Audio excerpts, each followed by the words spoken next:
हिमाचल प्रदेश में सेब सीजन जैसे ही चरम की तरफ बढ़ रहा है। सेब सीजन को लेकर सरकार बागवानों और आढ़तियों के बीच ठन गई है। दरअसल सुक्खू सरकार ने इस साल से मंडियों में सेब को किलो के हिसाब से बेचने का फैसला लिया है। यह आढ़तियों को रास नहीं आ रहा। उसकी वजह यह है कि नई व्यवस्था से आढ़तियों का मोटा पैसा नहीं बन पा रहा है। परिणाम स्वरूप किलो के हिसाब से सेब खरीदने को लेकर आढ़तियों ने हड़ताल कर दी है। बागवानों का कहना है कि प्रदेश सरकार का किलो के हिसाब से सेब बेचने का फैसला बागवानों के हित में है। ऐसे में किलो के हिसाब से ही आढ़ती मंडियों में सेब खरीदे। कुछ आढ़ती अपने निजी फायदे के लिए बागवानों का शोषण करते हैं, जो अब सहन नहीं होगा। बागवान किलो के हिसाब से सेब बिक्री से खुश हैं। कुछ आढ़ती अपने फायदे के लिए इस व्यवस्था को फेल करने में तुले हुए हैं, ताकि मंडियों में वह अपनी मनमानी कर सके। सरकार ऐसे आढ़तियों को ब्लैकलिस्ट करे और बागवानों को राहत दे। दूसरी तरफ हिमाचल प्रदेश आढ़ती महासंघ के अध्यक्ष हरीश ठाकुर ने कहा कि किलो के हिसाब से सेब खरीद का स्वागत है, लेकिन मंडियों में इतना जगह नहीं है जिससे सेब को किलो के हिसाब से खरीदा जाए। सरकार पहले मंडियों में उचित जगह उपलब्ध करवाए या यूनिवर्सल कार्टन को लागू करे, उसके बाद आढ़तियों को किलो के हिसाब से सेब बेचने में कोई परेशानी नहीं है। देखिए, हड़ताल जो है ये बड़ी दुर्भाग्यपूर्ण है और हिमाचल प्रदेश के इतिहास में इस तरह की हड़ताल हमने पहली बार देखी है कि उसमें बिना जो है आगाह किए हुए, बिना नोटिस दिए हुए ये हड़ताल की गई, जिसमें कि हम किसानों बागवानों को बहुत मुश्किलें देखनी पड़ी पिछले कल, और आज भी जो है मुश्किल किसानों बागवानों को देखनी पड़ रही है। इसमें कारण कोई नहीं है।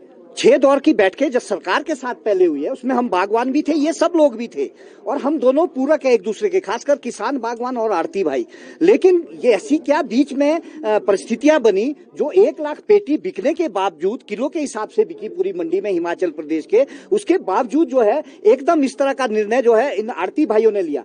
हमें तो लगता है, मैं आपके चैनल के माध्यम से, जरूर सबके चैनल के माध्यम से बताना चाहता हूं कि जो ये हमारे साथी है, ये एक हिसाब से लोडर भी सारे है, ये लोडिंग भी स्वयं करते हैं, किसानों बागवानों के सिर पे ही लोडिंग करते हैं। और ये लोडिंग जब करते हैं तो पैसा जो है, हमें आपको पता है, हम कई बार SIT में जो है 1100 एप्लीकेशन अभी है, 3000 माफ कीजिएगा संयोजक कह रहे हैं 3000 एप्लीकेशन है। कहाँ की है? सब यही की है, हमारे प्रदेश की है। और सबसे बड़ी बात है कि इनको लगा 1 लाख बॉक्सेस जब बेचने के बाद कि जो इनका वो बीच में कुछ एक्स्ट्रा बचता था वो जो है खत्म होने वाला है। इनका फायदा जो है, जो हिडन फायदा था वो खत्म होने वाला है। हम सीधा सीधा आपको कहना चाहेंगे, और बागवानों का इससे फायदा होने लगा है।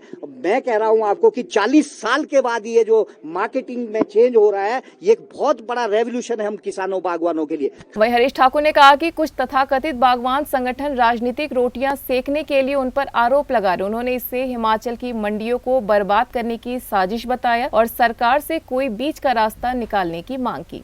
डिमांड सर हमारी सरकार से ये है कि हम सरकार के साथ है, बट जो आपने हमें स्पेस, जो सरकार ने जो हमारे पास स्पेस है, उस स्पेस में पर्याप्त मात्रा में हम जो अभी 15% सेब भी जो है मार्केट में नहीं है, हमारे पास जगह नहीं है।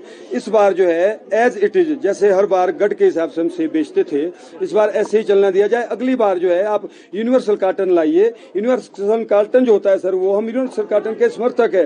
एक तरह की उसमें पेटी बनती है, उसमें जो कम किसान भर के माल लाएगा तो वो 19 किलो आएगा, ज्यादा लाएगा 21 किलो। ये सारी समस्या की जड़ ही खत्म हो जाएगी सर, जो ये कहना है। उधर बागवानी मंत्री जगत सिंह नेगी ने 2 टुक में साफ कर दिया कि प्रदेश सरकार ने किलो के हिसाब से सेब बेचने का जो फैसला लिया है, वह किसी भी सूरत में वापस नहीं लिया जाएगा। आढ़तियों को किलो के हिसाब से ही सेब खरीदना होगा। जो इसका उल्लंघन करेगा उसके खिलाफ कड़ी कार्रवाई अमल में लाई जाएगी। उन्होंने कहा कि सरकार ने 24 किलो के हिसाब से यूनिवर्सल कार्टन प्रणाली के तहत सेब बेचने का फैसला लिया है, ताकि बागवानों के साथ लूट को बचाया जा सके। ये बड़े दुर्भाग्य की बात है। हिमाचल प्रदेश, आप जानते हैं कि यहाँ पर सेब का कारोबार जो है एक किस्म से बहुत सारे फैमिलीज का, लाखों लोगों का इसके साथ अपना जो है आर्थिकी जुड़ा हुआ है। और बड़े लंबे समय से बागवानों की मांग थी कि सेब और अन्य फल जो है हिमाचल में कुछ जिलों को छोड़कर बाकी जिलों में जो है ये जो है वजन के हिसाब से नहीं खरीद फरोख्त हो रहा था। तो इस बात को ध्यान में रख के वर्तमान सरकार ने हमें फैसला किया कि जो देश का कानून है कि कोई भी उत्पाद जो है वो जो है बाय वेट बिकेगा या नंबर से बिकता है। तो इस बात को ध्यान में रखकर, क्योंकि बागवानों को बड़ा नुकसान हो रहा था, किसानों को नुकसान हो रहा था, तो सभी स्टेक होल्डर्स हैं, जिसमें हमारे व्यापारी साथी भी हैं, इनके साथ हमने पिछले 3-4 महीने के अंदर लगातार जो है डायरेक्टरेट लेवल पर, सेक्रेटरी लेवल पर, मंत्री लेवल पर बैठकें की। News desk anyone live.